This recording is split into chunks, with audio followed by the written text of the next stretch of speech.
Hello everyone. Today I'll show you how to fix network error 0x800704b3 in Windows 11 and Windows 10. If you are getting the error message, Windows cannot access the network with error code 0x800704b3 while trying to open shared folders or another computer on your network, this video will help you solve it step by step. Let's start. First, click on the Start menu. Type Turn Windows features on or off. Click on it. Now scroll down and find SMB 1.0 CIFS file sharing support. Expand it. You'll see three options under SMB 1.0 CIFS file sharing support. Uncheck all the available options.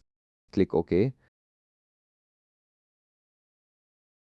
Now restart your computer.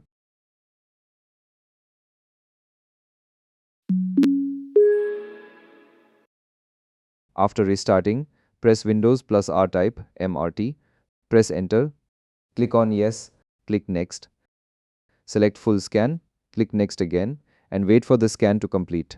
This will check your system for hidden threats that may cause network errors. 0x800704b3 should be fixed. Now try accessing your network or shared files again. If this video helped you fix network errors 0x800704b3, please like, share and subscribe. Comment below and let me know if your problem is solved. Thanks for watching.